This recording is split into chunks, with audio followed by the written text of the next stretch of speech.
Go. Hello everybody, എഴുതാപ്പുറത്തിന്റെ രണ്ടാമത്തെ എപ്പിസോഡിലേക്ക് സ്വാഗതം. ആദ്യത്തെ എപ്പിസോഡിൽ വളരെ ഞങ്ങൾ പ്രതീക്ഷിച്ചതിനേക്കാളും കൂടുതൽ നല്ല റിസപ്ഷൻ ആയിരുന്നു. അപ്പോൾ ഞങ്ങളിത് കുറച്ചുകൂടെ കണ്ടിന്യൂ ചെയ്യാനാണ് പ്ലാൻ ചെയ്യുന്നത്. With me are Anoop, Lekha and Krishnakumar and I am Sandeep. അപ്പോൾ ഇന്നത്തെ topic the books that satisfied you in its movie adaptation, അതുപോലെ മൂവിയിൽ അഡാപ്റ്റ് ചെയ്തപ്പോൾ സാറ്റിസ്ഫൈ ആകാത്ത പുസ്തകങ്ങൾ. അങ്ങനെയാണ് നമ്മൾ തുടങ്ങാൻ പോണത്. അപ്പോൾ as usual will start with the lady. Lekha, over to you. Thank you. എനിക്ക് ആക്ച്വലി ഞാൻ ഈ മൂവി അഡാപ്റ്റേഷൻസും ജനറലി ഒരു ബുക്ക് അഡാപ്റ്റ് ചെയ്യുമ്പോൾ അത് കാണാത്ത ഒരാളാണ് ഞാൻ. Because I always believe the book is better. അതിനൊരു റീസൺ ഞാനൊരു ബുക്കിൽ വായിച്ചാണ്. It's not me. പോളോ കൊയ്ലോന്റെ ജഹീർ എന്ന് പറഞ്ഞിട്ടൊരു ബുക്ക് ഉണ്ട്. അതിൽ ഹീ സേസ് ഇറ്റ്സ് ബിക്കോസ് നമ്മൾ ഒരു പുസ്തകം നമ്മൾ വായിക്കുമ്പോൾ നമ്മുടെ തലയിൽ ഒരു സിനിമ ഓടുന്നുണ്ട്, അല്ലെങ്കിൽ ഒരു സീരീസ് ഓടുന്നുണ്ട്. അതുമായിട്ട് ഒരു ഡയറക്ടറിന്റെ വിഷൻ മാച്ച് ആവാതെ വരുമ്പോഴാണ് നമുക്കത് ഇഷ്ടപ്പെടാത്തത്. അതാണ് അതിന്റെ ഇത്. അത് ഡയറക്ടർ മോശമായതുകൊണ്ട് അഡാപ്റ്റേഷൻ മോശം, നമ്മുടെ ഇമാജിനേഷനായിട്ട് അതിന് ഒരുമിച്ച് നിൽക്കാൻ പറ്റാത്തതുകൊണ്ടാണ്. അപ്പൊ അങ്ങനെ നോക്കുകയാണെങ്കിൽ എനിക്ക് എപ്പോഴും തോന്നിയത് സേഫസ്റ്റ് അഡാപ്റ്റേഷൻ ഡ്രാക്കുളയാണ്. Dracula, Agatha Christie novels, Coraline, they're all good adaptations. അതില് Dracula, I to say I'm not talking about വിനയന്റെ ഡ്രാക്കുള അല്ല. അതിന് വേറൊരു ഫാൻ ബേസ് ഉണ്ട്, പക്ഷെ അതല്ല.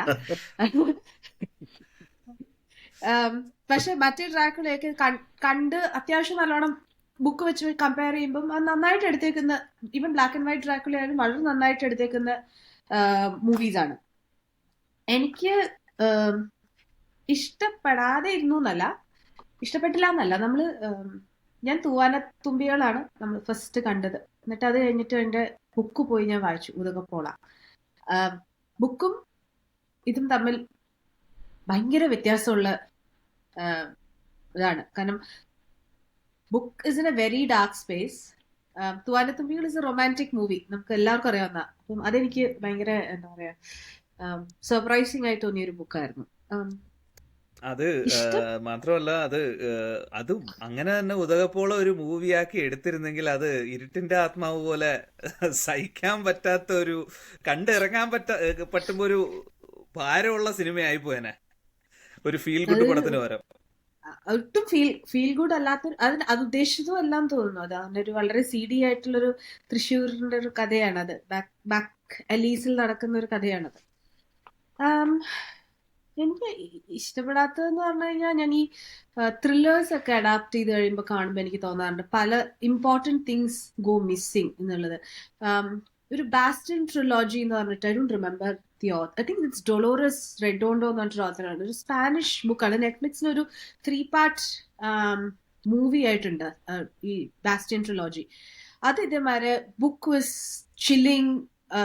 Whether the movie captured the atmosphere എന്നുള്ളത്. So book was better. Team book was better ആണ് always. അപ്പോൾ ഇതില് നമ്മുടെ ഉദകപ്പോള തൂവാനത്തുമ്പികളിൽ സംസാരിക്കുമ്പോൾ അതില് ശരിക്കും പറഞ്ഞു കഴിഞ്ഞാൽ അതിൽ പറയുന്ന 2 കഥാപാത്രങ്ങളെ മെർജ് ചെയ്തിട്ടാണ് മൂവിയില് ജയകൃഷ്ണനെ കൊണ്ടുവന്നിരിക്കുന്നത്. ജയകൃഷ്ണൻ ടു ജയകൃഷ്ണൻ 1:1 മാപ്പിംഗ് അല്ലല്ലോ. അല്ല, അതുകൊണ്ട് എനിക്ക് തോന്നുന്നു ആ ക്യാരക്ടേഴ്സും അശോകന്റെ ക്യാരക്ടേഴ്സിന്ന് കുറച്ചെടുത്ത് ഇതിലിട്ടതും ഒക്കെ ഒരു മിക്സ് ആൻഡ് മാച്ച് ആയിരുന്നു actually. Jayakrishnan in the movie was very lovable. എല്ലാ ഇതൊക്കെ ഉണ്ടെങ്കിലും ആള് വെരി ലവബിൾ കാണിച്ചാലും. അതെ, പക്ഷെ മറ്റേ ഇതില് ക്യാരക്ടറായിട്ട് നമുക്ക് അങ്ങോട്ട് സ്നേഹിക്കാൻ പറ്റില്ല. ഇനി മോഹൻലാലിന്റെ കഴിവായിരിക്കണം വിശ്വസിക്കും. പക്ഷെ എനിക്ക് അതില് ആകെ ആ സിനിമയില് ബിലീവബിൾ അല്ലാതെ പോയ ഒരു ഭാഗം എന്ന് വെച്ച് കഴിഞ്ഞാൽ, ആ കോളേജിൽ കേറിയിട്ട് പാർവതി അങ്ങനെ ചൊറിഞ്ഞിട്ടിറങ്ങി പോകുമ്പോ അവിടെ ഏത് കോളേജിലാണെങ്കിലും അടിയിട്ടേനെ. അത് കുറച്ച് അഡാപ്റ്റേഷൻ, അന്നത്തെ മോഹൻലാലിന്റെ സ്റ്റാർ പവർ ഒക്കെ വെച്ചിട്ട് അല്ല ഇന്നും. ഓൾറൈറ്റ്, അപ്പൊ അടുത്തത് Anoop, over to you. Okay, ഞാൻ സ്റ്റാർട്ട് ചെയ്യാം. ഞാൻ പിന്നെ എനിക്ക് നിങ്ങളുടെ അത്രയും വായനാശീലമൊന്നും ഇല്ല. സോ പലപ്പോഴും വെൻ ഡയഗ്രാമത്തിൽ മൂവീസ് ആൻഡ് ബുക്സ് അങ്ങനെ ഇന്റർസെക്ട് ചെയ്യാറില്ല. സോ എനിവേ ഞാൻ എൻ്റെ ഒരു കേട്ടറിവും ഞാൻ കണ്ടതും വെച്ച് ഞാൻ ഉള്ളത് പറയാം. I'm going to compare two things. Lord of the Rings with Hobbit and the Power of the Rings. അപ്പോൾ Lord of the Rings we know Peter ജാക്സന്റെ വളരെ മനോഹരമായ ഒരു ട്രയോളജിയാണ്. And it's you can tell it's been adapted very nicely. കാരണം അതിൻ്റെ there is no controversy among the fan base. And പക്ഷേ when you compare that with Hobbit, you can see that it's a cash grab. നന്നായി stretch ചെയ്തിട്ടുണ്ട്. And worse than that ആമസോണിൽ ഒരു പുതിയ series ഉണ്ട്, Power of the Rings. It is so bad from a story telling point of view. Sorry, Rings of Power. It's that forgetful. അത് അങ്ങനെയാണ്. അതുകൊണ്ടാണ് ഒരുപാട് കാത്തിരുന്ന സാധനമാണ്. ഒരുപാട് കാത്തിരുന്നിട്ട് ആമസോണിൽ അത് വന്ന് ആദ്യത്തെ സീസൺ സഹിക്കാൻ പറ്റിയില്ല. ഫസ്റ്റ് എപ്പിസോഡ് സഹിക്കാൻ പറ്റും. So they are trying to, I don't know, probably try to pull in a Game of Thrones kind of, effect on it. അല്ല, അത് ഗെയിം ഓഫ് ത്രോൺസ് അവസാനിച്ചു കഴിഞ്ഞപ്പോൾ അടുത്തതാര് എന്ന ചോദ്യത്തിന് ഒരു ഉത്തരം കണ്ടുപിടിക്കാനാണ് നോക്കിയത് അവരും. പിന്നെ നെറ്റ്ഫ്ലിക്സിൽ തന്നെ മറ്റേ വിച്ചർ ഉണ്ടായിരുന്നു, വീൽസ് ഓഫ് ടൈം വേറെ ഉണ്ടായിരുന്നു. Wheels of time. അതെ അതെ. But none of them couldn't impress me actually. എല്ലാം ഒരു Game of Thrones ക്ലോൺ ആയിട്ടാ തോന്നുന്നത്. അങ്ങനെ വരുമ്പോൾ ആണ് നമ്മൾ ആ ഗെയിം ഓഫ് ത്രോൺസിന്റെ പവർ മനസ്സിലാക്കുന്നത്. ആ ലാസ്റ്റ് എപ്പിസോഡ് വളരെ പലർക്കും ഡിസാറ്റിസ്ഫൈങ് ആയിരുന്നെങ്കിലും ആ ഗെയിം ഓഫ് ത്രോൺസ് എന്ന് പറയുന്നത് ഒരു കൾട്ട് ആയി മാറി എന്നുള്ളതാണ്. അത് സീരീസ് ആവുന്നതിന് മുമ്പ് എൻ്റെ ഒരു ഫ്രണ്ട് എന്നെ വിളിച്ച് പറഞ്ഞായിരുന്നു, അത് ഇങ്ങനെ ഒരു സാധനം ഉണ്ട്, അത് സീരീസ് ആവാൻ പോവുകയാണ്, ഭയങ്കര സംഭവമായിരിക്കും. Game of Thrones is a very good adaptation. Absolutely. പക്ഷെ അതിലും ഞാൻ കേട്ടത് പകുതിയായപ്പോ ആ സ്റ്റോറിയും ബുക്കും തമ്മിൽ ഡൈവേർജ് ചെയ്തു എന്നാണ് കേട്ടത്. സത്യമാണ്. ആക്ച്വലി എനിക്ക് തോന്നുന്നത് പ്രോസസ് ആയിരുന്നു ഒരേ ടൈമിൽ. കണ്ടിന്യൂ. ആക്ച്വലി അതാണ് നമ്മൾ പറഞ്ഞ പോലെ ബുക്ക് ആക്ച്വലി കംപ്ലീറ്റ് ചെയ്തിട്ടില്ല. And if you're a fan of the Song of Ice and Fire, ഇപ്പോഴും ഞങ്ങളുടെ ഒരു മെയിൻ ക്രിബ് എന്ന് പറയുന്നത് പുള്ളി പ്രോമിസ് ചെയ്ത 2012 last book winds of winter. ഇതുവരെ സാധനം വന്നിട്ടില്ല. എല്ലാ വർഷവും പുള്ളി ബ്ലോഗിൽ പ്രഖ്യാപിക്കും, ഈ വർഷം എഴുതി ഞാൻ തീർക്കും, നിങ്ങളുടെ കയ്യിൽ എത്തിച്ചിരിക്കും എന്ന് പറയും. ആ വർഷം തീരുമ്പോഴേക്ക് നമുക്ക് കാണാം പുള്ളിയുടെ പോസ്റ്റിന് കീഴിൽ ആൾക്കാർ വന്ന് തെറി പറഞ്ഞിട്ട് പോകുന്നത്. സോ പുള്ളിക്കും പ്രായം, പുള്ളിക്ക് പ്രായമാണ്. കാണുമ്പോ നമുക്കും പേടിയാ, അയ്യോ എന്തെങ്കിലും സംഭവിക്കുമോ, ഇത് തീരുന്നതിന് മുന്നേ അങ്ങനെ തോന്നുവോ. അല്ല, അത് അങ്ങനെ ആലോചിച്ച് കഴിഞ്ഞാൽ ശരിക്കും ആലോചിച്ച് നോക്കും, ഒരു സീരീസ് തുടങ്ങി വെച്ചിട്ട് ഓഥർ മരിച്ചു പോവുകയാണെങ്കിൽ ആ സീരീസിന് എന്താവുന്ന പോകും. ഡ്രാഗൺ ടാറ്റു 3 ബുക്ക് എഴുതി അങ്ങോട്ട് മരിച്ചില്ലേ. പക്ഷേ പോസ്റ്റ്മസ്ലി അത് കംപ്ലീറ്റ് ചെയ്ത അയാൾ തന്നെയാണെന്ന് പറയുന്നില്ല. ആക്ച്വലി അത് ഗോസ്റ്റ് റൈറ്റ് ചെയ്തതാണെന്നാണ് പറയുന്നത് അവസാനത്തെ ഭാഗത്ത്.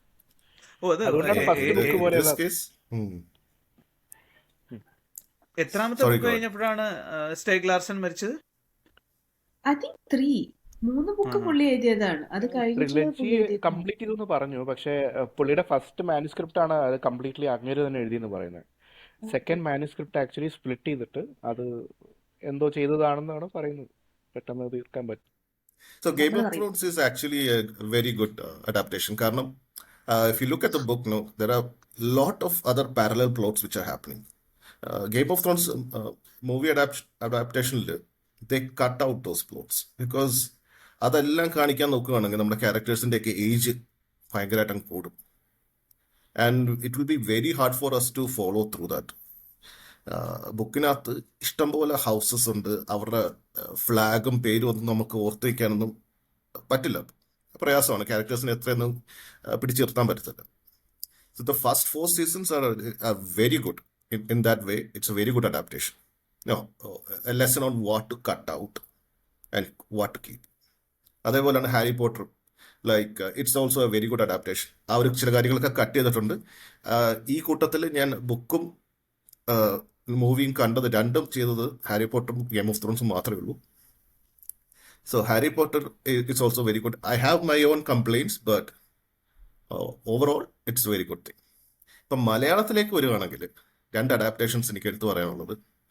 ഒന്ന് 2 MTയുടെ തിരക്കഥകളാണ്. ഒരു വടക്കൻ വീരഗാഥയും പെരുന്തച്ചൻ.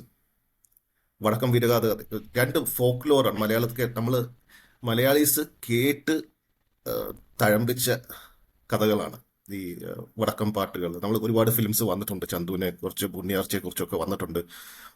പെരുന്തച്ചൻ, അങ്ങനെ കഥകൾ സിനിമകൾ അത്രയും വന്നില്ലെങ്കിലും നമുക്ക് എല്ലാവർക്കും അറിയാവുന്ന കഥയാണ്. പറയിപ്പറ്റ പന്തിരുകലോ.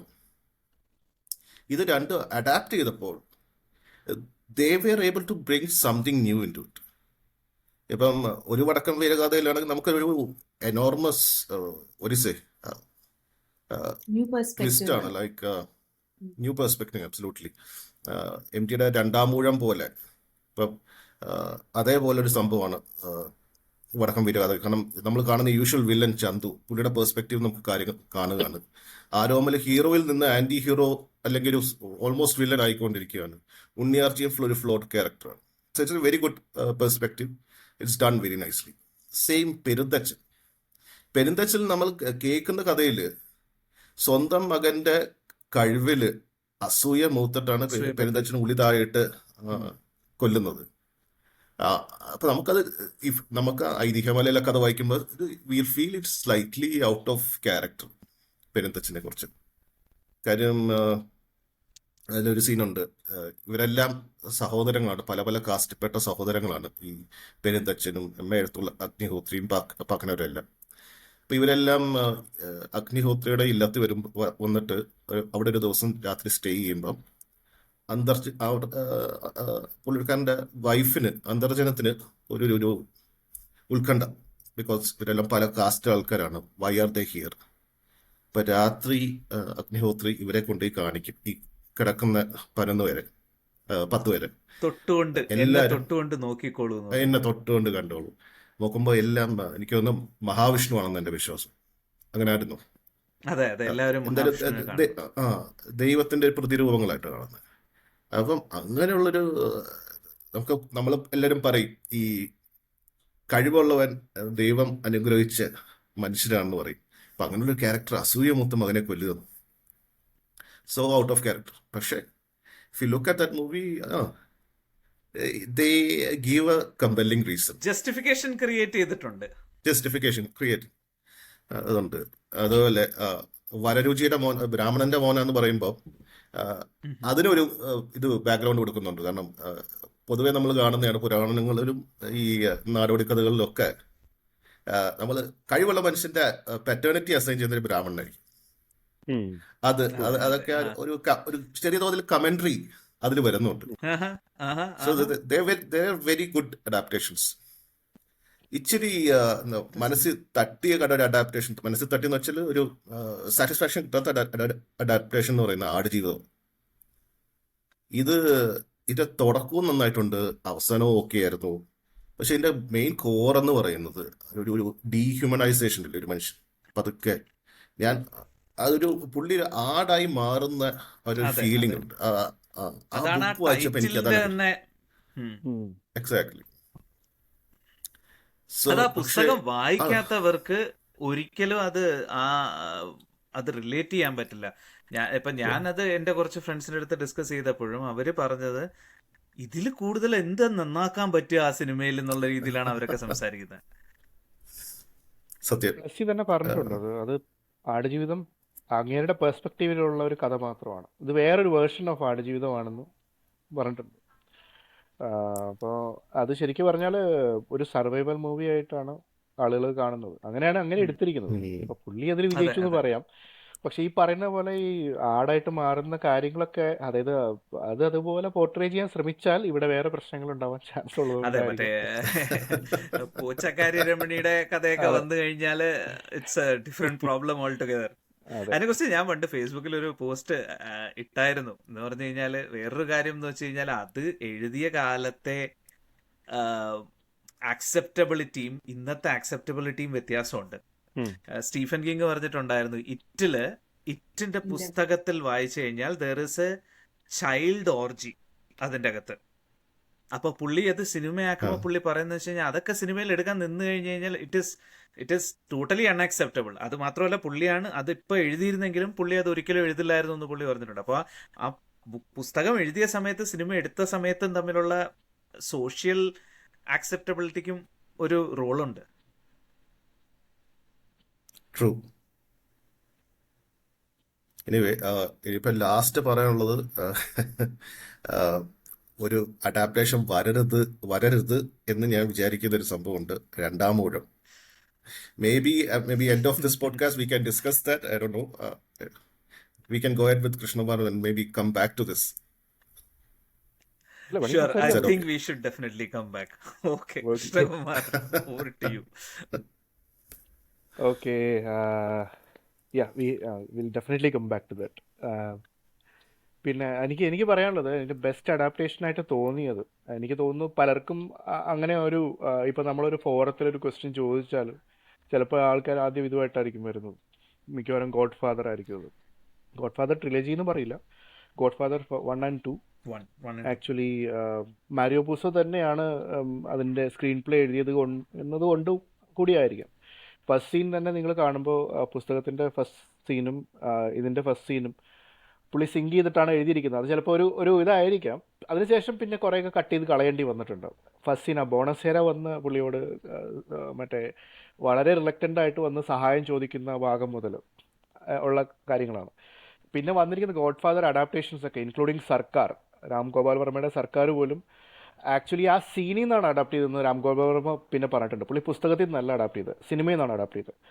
ഈ മാരിയോ പൂസോ ഇത് സ്ക്രീൻ പ്ലേ എഴുതിയതിനെ പറ്റിയിട്ടൊരു ചെറിയ അനക്ഡോട്ട് ഉണ്ട്. അത് ശരിക്കുള്ള കഥയാണോന്ന് അറിയില്ല, അതൊരു എല്ലാവരും പറഞ്ഞു കേൾക്കുന്ന ഒരു സാധനമാണ്. അപ്പോൾ ശരി എത്രത്തോളം കറക്റ്റാണെന്ന് എനിക്കറിയില്ല. ഫ്രാൻസിസ് ഫോർഡ് കോപ്പോള മാരിയോ പൂസോനെ ഇതിൻ്റെ അഡാപ്റ്റേഷന് വേണ്ടിയിട്ട് സമീപിച്ചപ്പോൾ മൂപ്പര് പറഞ്ഞു ഓക്കെ അഡാപ്റ്റ് ചെയ്തോളാൻ പറഞ്ഞു. അല്ല, താങ്കൾ സ്ക്രീൻ പ്ലേ എഴുതണം എന്ന് പറഞ്ഞു. അപ്പോൾ ഇദ്ദേഹം പറഞ്ഞു എനിക്കിതുവരെ ഒരു കുന്തോ അറിയില്ല, സ്ക്രീൻ പ്ലേ എഴുതാൻ അറിയില്ല. ഇല്ല, എങ്ങനെയെങ്കിലും എഴുതിയേ പറ്റൂ എന്ന് പറഞ്ഞു. ഇദ്ദേഹം I think he made an offer he could not refuse. ഇത് I was itching to say that. So പുള്ളി എഴുതി, എങ്ങനെയൊക്കെ എഴുതി, ആദ്യത്തെ എഴുതി. അതിന് ബെസ്റ്റ് അഡാപ്റ്റഡ് സ്ക്രീൻ പ്ലേക്കുള്ള അവാർഡ് കിട്ടി, ഓസ്കാർ കിട്ടി. സെക്കൻഡ് വണ്ണിനും കിട്ടി, ഓസ്കാർ കിട്ടിയെന്ന് തോന്നുന്നു, അതോ നോമിനേഷൻ കിട്ടിയോ എനിക്കറിയില്ല. അപ്പോൾ പുള്ളിക്ക് തോന്നി കൊള്ളാം, നല്ല പരിപാടിയാണല്ലോ എന്ന് പറഞ്ഞ് അദ്ദേഹം അവിടെ ഒരു ലൈബ്രറി, ഒരു ബുക്ക് സ്റ്റോറിൽ പോയി ശരിക്കും സ്ക്രീൻ റൈറ്റിംഗ് പഠിക്കണം എന്ന് പറഞ്ഞിട്ട് ഒരു പുസ്തകം എടുത്തു. I think something like screen writing for dummies, അങ്ങനെ എന്തോ സാധനമാണ് തുടങ്ങിയത്.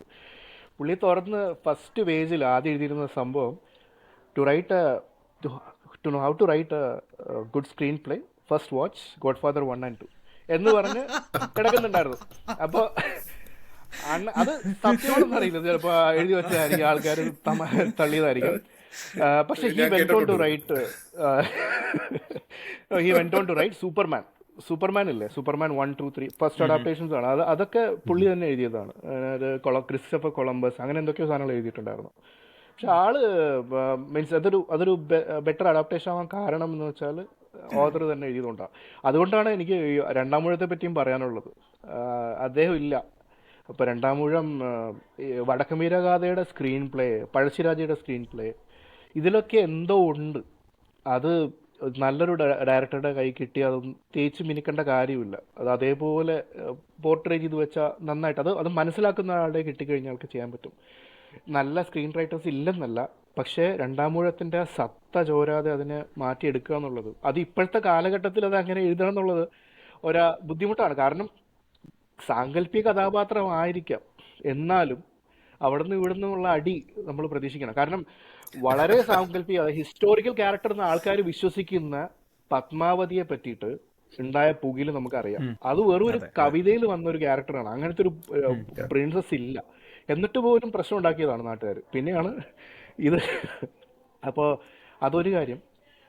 പിന്നെ ബെസ്റ്റ്, അതായത് സ്ക്രീൻ പ്ലേ ജസ്റ്റിസ് കിട്ടിയിട്ടില്ലെന്ന് തോന്നിയിട്ടുള്ള എഴുത്തുകാരൻ, അഡാപ്റ്റേഷൻ എന്ന് പറയാം, നമ്മൾ റീസെൻ്റ് ആയിട്ട് എനിക്ക് തോന്നിയിട്ടുള്ളത്, ഒരുപാട് പേരുണ്ടാവാം. ഒരു എഴുത്തുകാരന് വളരെ ഇപ്പോഴാണ് പുള്ളിക്ക് അതിനൊരു ഇത് കിട്ടിയത്, നല്ലൊരു അഡാപ്റ്റേഷൻ കിട്ടിയത് അങ്ങനത്തെ ഒരു കഥയ്ക്ക്. അത് GR ഇന്ദുഗോപനാണ്. പൊന്മാൻ 4-5 ചെറുപ്പക്കാർ വായിച്ചപ്പോൾ എനിക്ക് വളരെ പെട്ടെന്ന് വായിച്ചു തീർന്നു. പക്ഷേ ആ പുസ്തകം എനിക്കൊരു എന്താ പറയുക, ഒരു ഈസി റീഡ് ആണെങ്കിൽ പോലും അതെനിക്ക് എന്താ പറയുക, ഇങ്ങനെയൊക്കെ എഴുതിയാൽ കൊള്ളാമെന്ന് ആഗ്രഹിച്ച ഒരു പുസ്തകമാണ്. സിനിമാറ്റിക് ഫീൽ ഉണ്ട്, ശരിയാണ്. സിനിമാറ്റിക് നോവലും സാധാരണ നോവലും തമ്മിലുള്ള ഡിബേറ്റ് നടക്കുന്ന കാലമാണ്. എന്നാലും പറയുവാണ് അത് അത് ഒരു ആക്ച്വൽ സിനിമയിലേക്ക് വേണ്ടി എഴുതിയ ഒരു പുസ്തകമായിട്ടാണ് തോന്നിയത്. അത് തിരക്കഥയായിട്ടാണ് കിടക്കുന്നത്.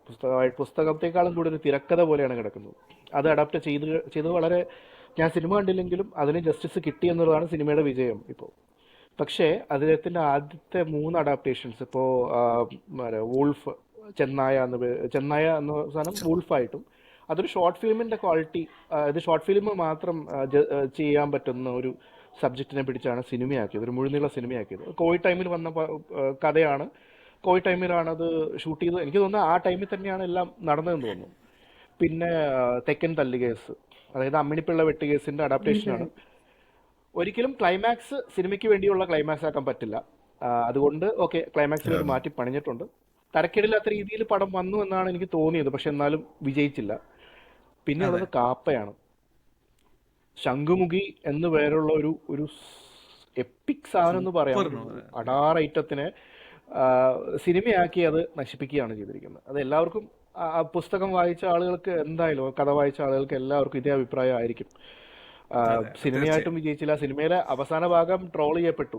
2 ഒരുപാട് വില്ലത്തിമാരുടെ കാര്യം ഒരുപാട് ട്രോൾ ചെയ്യപ്പെട്ട ഒരു സംഭവമാണ്. അപ്പോൾ ഇതാണ് എനിക്ക് മോശം അഡാപ്റ്റേഷൻസിലെ റീസെന്റ് എക്സാമ്പിൾസ് ആയിട്ട് പറയാനുള്ളത്. ഉണ്ട്, ഇഷ്ടംപോലെ മോശം അഡാപ്റ്റേഷൻസ് ഉണ്ട്, ജസ്റ്റിസ് കിട്ടാത്ത അഡാപ്റ്റേഷൻസ് ഉണ്ട്. ഇപ്പോൾ അങ്ങനെ പറയുകയാണെങ്കിൽ അനന്തഭദ്രം പറയാം.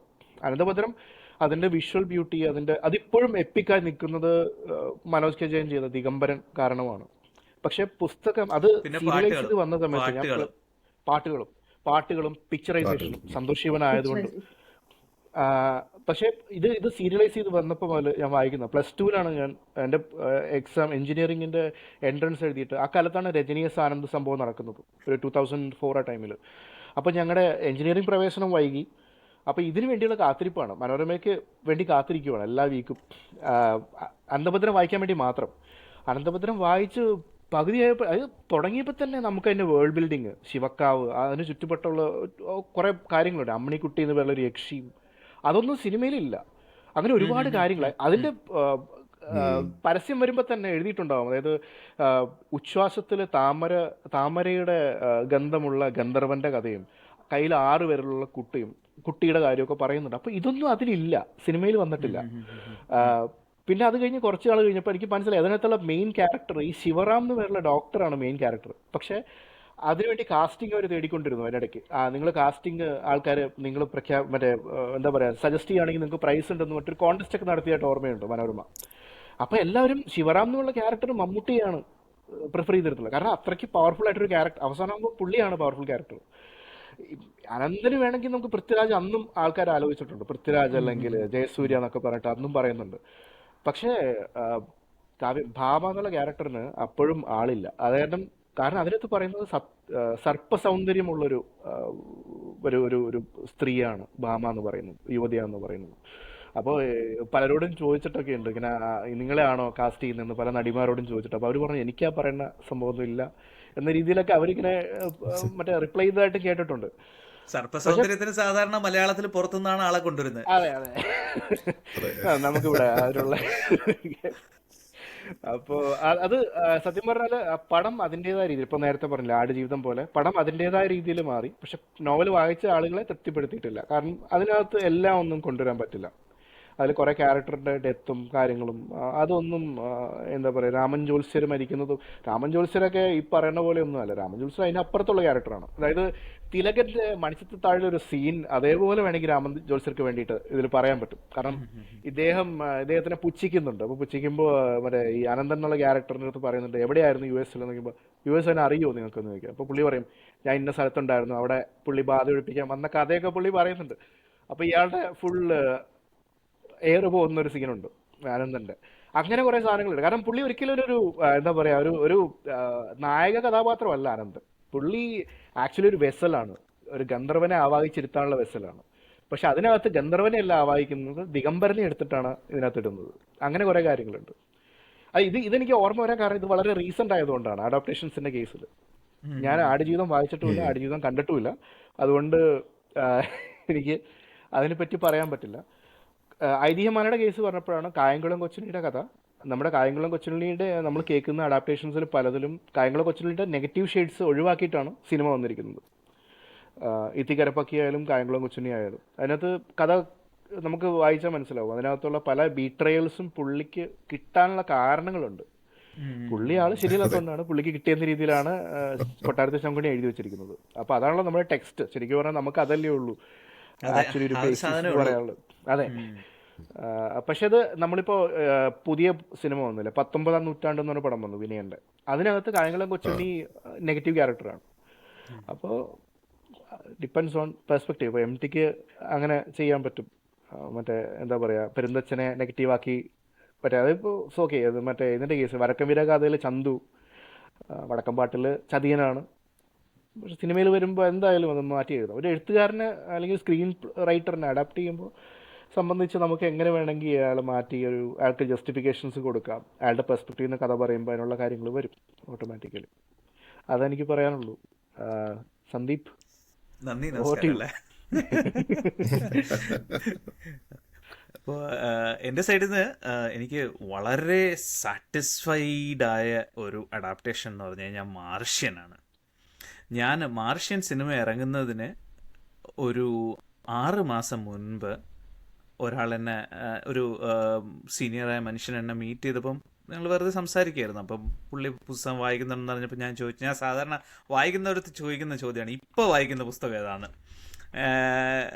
അങ്ങനെ കുറേ ജെംസ് ജീവിതത്തിലോട്ട് വീണ് കിട്ടിയിട്ടുണ്ട്. അപ്പോൾ പുള്ളി പറഞ്ഞതാണ് മാർഷ്യൻ. ആൻഡി വിയർ എന്ന് പറഞ്ഞൊരു മനുഷ്യനുണ്ട്. പുള്ളി നാസയിൽ സോഫ്റ്റ്വെയർ എഞ്ചിനീയർ ആയിരുന്നു. പുള്ളി നാസയിൽ നിന്ന് ഇറങ്ങിയതിന് ശേഷം എഴുതിയ പുസ്തകമാണെന്ന്. അപ്പോൾ അങ്ങനെ ഞാൻ മാർഷ്യൻ വാങ്ങിച്ചു, ഒറ്റയിരിപ്പിനിരുന്ന് വായിച്ചു. അത്രയും ഇൻട്രസ്റ്റിംഗ് ആയിരുന്നു. ഒരു സയൻസ് ടെക്സ്റ്റ് ബുക്ക് ആയിരുന്നു സാധനം. എന്ന് പറഞ്ഞു കഴിഞ്ഞാൽ നമുക്ക് അതിൽ സയൻസ് ബിലീവബിൾ അല്ലാത്ത ഒരു സാധനമല്ല. സയൻസ് ഫിക്ഷൻ എന്ന് പറയുമ്പോൾ സാധാരണ എന്താ വരുന്നതെന്ന് വെച്ച് കഴിഞ്ഞാൽ ആ കുറച്ച് മോഡേണൈസ് ചെയ്തിരിക്കുന്നു എന്നല്ലാതെ അതിൻ്റെ ബിലീവബിലിറ്റി എസ്റ്റാബ്ലിഷ് ചെയ്യാൻ സയൻസ് ഫിക്ഷൻ നോക്കുന്നില്ല. പക്ഷെ ഇതിൻ്റെ അകത്ത് എല്ലാം വളരെ ബിലീവബിൾ ആയിട്ടുള്ള രീതിയിൽ അതിൻ്റെ പിറകിലെ സയൻസ് പുള്ളി എക്സ്പ്ലെയിൻ ചെയ്തിട്ടാണ് മാർഷ്യൻ ചെയ്തിരിക്കുന്നത്. അപ്പോൾ അത് കണ്ടിട്ട് സിനിമ കണ്ടപ്പോൾ ഒരുപാട് സാറ്റിസ്ഫാക്ഷൻ തോന്നി. കാരണം ഒരുപാട് കാര്യങ്ങൾ, എസ്പെഷ്യലി ആ മാർക്ക് വാട്ട്നിയുടെ മോണോലോഗ്സ് മുഴുവനും നല്ല ജസ്റ്റിസ് കൊടുത്ത് സിനിമയിലോട്ട് കൊണ്ടുവന്നിട്ടുണ്ട്.